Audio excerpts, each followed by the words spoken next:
गणेशोत्सवासाठी कोकणवासीय गावाकडे रवाना. मुंबई गोवा महामार्गावरच्या वाणगाव शहरात सलग दुसऱ्या दिवशी वाहतूक कोंडी. वाहनांच्या रांगा लागल्यानं प्रवाशांचा खोळंबा. परप्रांतीय नागरिकाला मारहाण केल्याप्रकरणी गुन्हा दाखल. मनसे पदाधिकाऱ्यांसह स्थानिकांवर गुन्हे दाखल. वाहनाचा धक्का लागल्यावरून झाला होता वाद.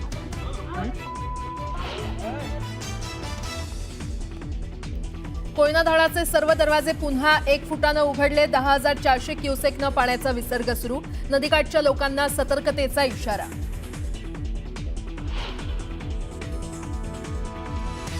उजनी धरणातून सोडलेल्या पाण्यामुळे भीमा नदीनं धोक्याची पातळी ओलांडली. तीर्थक्षेत्र गाणगापूरला पुराचा फटका. गाणगापूर विजयपूर परिसराचा संपर्क तुटला. शेकडो हेक्टर शेती पाण्याखाली.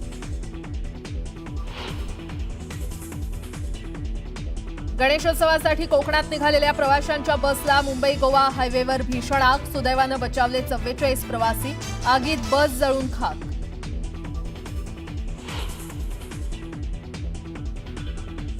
रत्नागिरी जिल्ह्यात वशिष्ठी नदीवरील पिंपळे ते खडपोली दरम्यानचा पूल पडला. सुदैवानं वाचला रिक्षा चालक.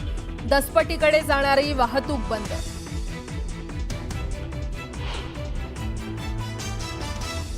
पालघरच्या बोईसरमध्ये रस्त्यावर एकाच ठिकाणी तासाभरात 5 अपघात. दुचाकीस्वार एकाच ठिकाणी घसरले. 12 ते 13 जण किरकोळ जखमी.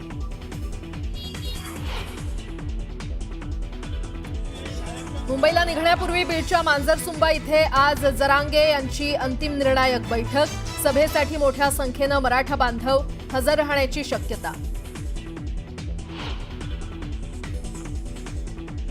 आणि ग्रामपंचायत कार्यालयावर नर्तिका नाचवणाऱ्यांवर गुन्हा दाखल. निफाडच्या शिवरे गावातील ग्रामसेवकाच्या तक्रारीनंतर कारवाई. न्यूज 18 लोकमतनं बातमी दाखवल्यानंतर कारवाईचा बडगा.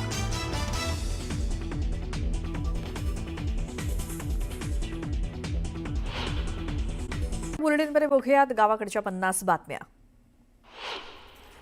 गणेशोत्सव काळात रात्री उशिरापर्यंत मुंबईकरांना गणेश दर्शन करता येणार आहे. त्यासाठी MMRDA कडनं मेट्रो 2A आणि मेट्रो 7 अंधेरी दहिसर गुंदिवली या मार्गावरती गणेशोत्सव काळात रात्री उशिरापर्यंत मेट्रोच्या वाढीव फेऱ्या चालवण्याचा निर्णय घेतलाय.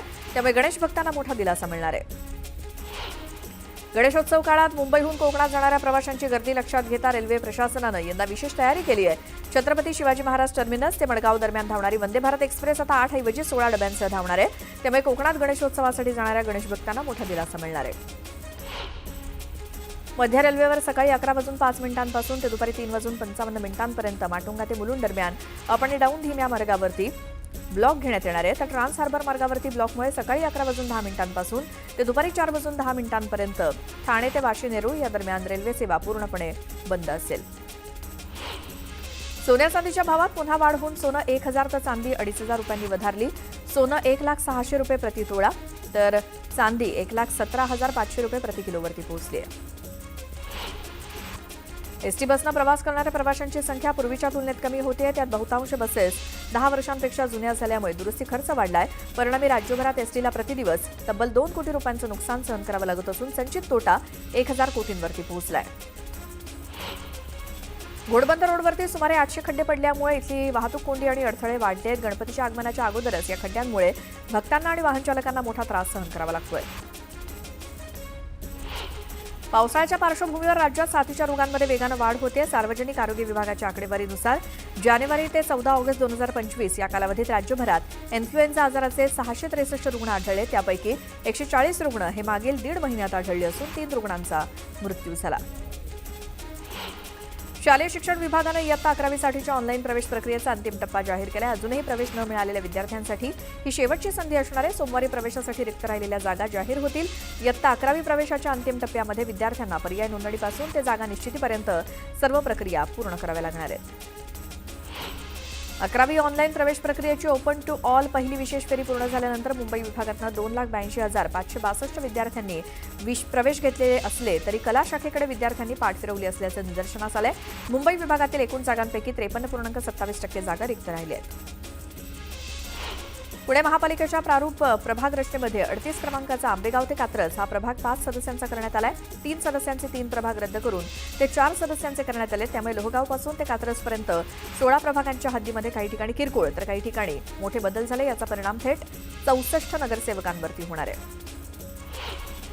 राज्य सरकारनं अवजड माल वाहतूक वाहनांसाठी क्लिनर ठेवण्याची अट शिथिल करण्याचा निर्णय घेतलाय. यासाठी मसुदा अधिसूचना जारी करण्यात आली असून नागरिकांकडून 29 ऑगस्टपर्यंत सूचना आणि हरकती मागवण्यात आल्या आहेत. मात्र ही सवलत फक्त ड्रायव्हर असिस्ट सिस्टम असलेल्या वाहनांसाठीच लागू असेल. नवी मुंबईत अनधिकृत बांधकाम करणाऱ्यांना उच्च न्यायालयानं मोठा दणका दिलाय. घणसोली नोड सेक्टर 17 मधील भूखंड क्रमांक A3 वरती बांधण्यात आलेल्या साईविरा अपार्टमेंट या 5 मजली अनधिकृत इमारतीबाबत याचिकाकर्त्यांकडून दाखल करण्यात आलेली रीट याचिका नुकतीच उच्च न्यायालयानं फेटाळून लावली. त्यासोबत याचिकाकर्त्यांना 15,000 रुपये दंड ठोठावलाय. सायबर गुन्हे दिवसेंदिवस वाढत असून मागील 3 वर्षात सायबर पोलिसांच्या मदत क्रमांकावरती तब्बल 13 लाखांहून अधिक फसवणुकीचे फोन आलेत. पोलिसांनी तत्काळ दखल घेत पुढील कारवाई केल्यामुळे फसवणुकीतील 300 कोटी रुपयांची रक्कम गोठवण्यात यश आलं. शिवाय पोलिसांनी 11,000 फोन्स देखील ब्लॉक केलेत. राज्यात गेल्या आठवड्यात सर्वच भागात झालेल्या जोरदार पावसामुळे धरणामधील पाणीसाठा 83% पोहोचला असून गेल्या वर्षीच्या तुलनेत त्यावरती 12% वाढ झाली आहे. विशेष म्हणजे कायमच दुष्काळाच्या छायेत असलेल्या मराठवाड्यात यंदा 75% पाणीसाठा जमा झालाय, तर राज्यातील 20 मोठे प्रकल्प 100% भरलेत. उजनी धरण सध्या 104% भरलंय. उजनी धरणामध्ये सध्या दौंडवरनं 20,000 क्युसेक आणि स्थानिक परिसरातील 15,000 क्युसेकची आवक सुरू आहे. त्यामुळे धरणातून भीमा नदीमध्ये आता 45,000 क्युसेकचा विसर्ग सोडून देण्यात आलाय.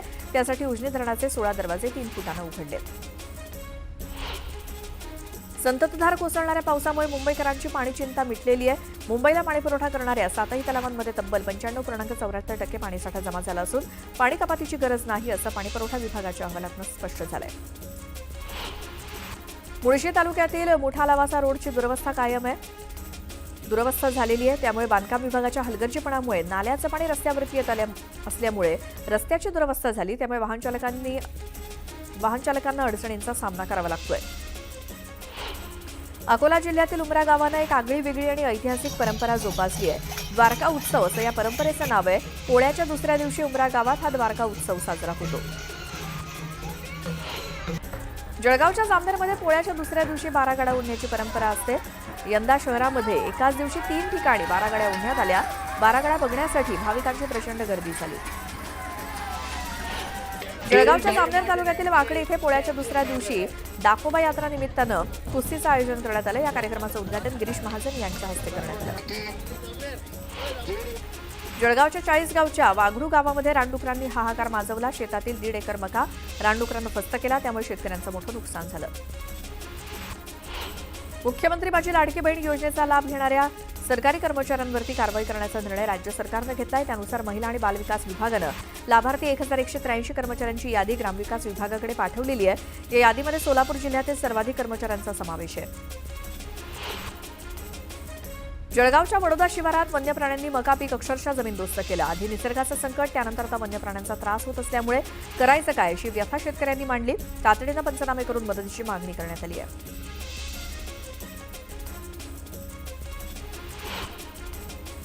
जळगाव जिल्ह्यातील बोदवड इथून जवळच असलेल्या येवती इथे वगदी सण मोठ्या उत्साहात साजरा करण्यात आला.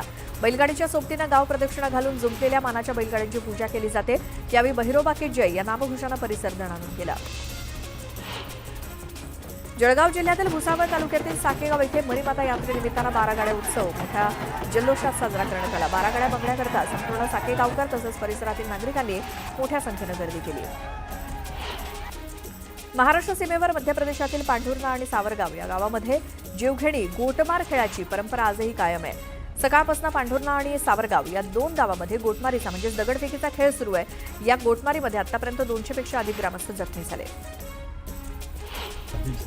पुणे नाशिक महामार्गावरील चाकणमध्ये दुचाकीस्वारांचा जीवाशी खेळ करणारा प्रवास सुरू आहे. एकाच दुचाकीवरती बसून तब्बल 6 जण पुण्याकडे जात असल्याचं दृश्य कॅमेऱ्यात कैद झालंय. अपघाताला निमंत्रण देणाऱ्या अशा प्रवाशांवरती आता काय कारवाई होणार हे बघणं महत्त्वाचं ठरणार आहे. सांगली जिल्ह्यातील आष्टा शहराजवळ बिबट्यानं थेट धावत्या दुचाकीवरती झडप मारली. अचानक बिबट्यानं हल्ला चढवल्यामुळे दुचाकीवरील 2 तरुण रस्त्यावरती पडून गंभीर जखमी झाले. या घटनेत बिबट्या सुद्धा जखमी झालाय. बिबट्या काही सेकंद रस्त्यावरती तडफडला आणि वाहनांची चाहूल लागताच जवळच्या शेतात पसार झाला. ग्रामसभेत पाण्यावरनं प्रश्न विचारल्याच्या रागातनं महिला सरपंचाचा पती आणि दिरानं ग्रामस्थाला बेदम मारहाण केली. परभणी जिल्ह्यातील राणी सावरगाव इथे ही घटना घडली असून पिंपळदरी पोलीस ठाण्यात गुन्हा दाखल झालाय. रायगड जिल्ह्यातील नागोठणेमध्ये एक धक्कादायक प्रकार समोर आलाय. अनवर पिंजारी ही व्यक्ती जुना वरटवणे पुलावरनं पडल्यामुळे वाहून गेलेत. पोलीस शिपाई हंबीर यांनी जीवाची पर्वा न करता त्यांना वाचवण्याचा प्रयत्न केला, मात्र ते पाण्यात त्यांची दमछाक झाल्यामुळे ते अपयशी ठरले. मावळच्या आंबी एमआयडीसी परिसरातील रस्त्यांची दुरवस्था झाली आहे, त्यामुळे वाहनधारकांना नाहक त्रास सहन करावा लागतोय. तातडीने रस्ता दुरुस्त करण्याची मागणी करण्यात आली आहे. मुंबईच्या करेरोड येथील जय बजरंग मंडळाच्या डिलाईल रोडच्या राजाचा आगमन सोहळा मोठ्या उत्साहात पार पडला. डिलाईल रोडच्या राजाचं यंदाचं 55वं वर्ष आहे.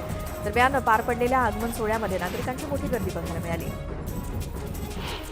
गणेशोत्सवाला अवघे काही दिवस उरले असून सार्वजनिक गणेशोत्सव मंडळामधील तयारी अंतिम टप्प्यात आली आहे. मुंबईमध्ये गणेश आगमनाची लगबग सुरू आहे. दरम्यान एक्सर वर्कशॉपमधनं बोरिवली येथील गोराई राजाच्या मूर्तीचं प्रस्थान झालं.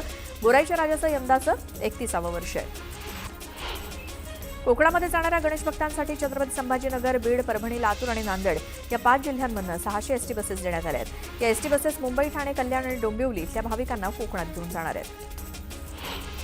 गणेशोत्सव अवघ्या 3 दिवसांवरती येऊन ठेपलाय. दरम्यान नंदुरबारमधल्या कंजरवाड्याच्या राजाचा आगमन सोहळा मोठ्या उत्साहात पार पडला. फटाक्यांची आतषबाजी आणि ढोल ताशांच्या गजरात हा आगमन सोहळा पार पडला.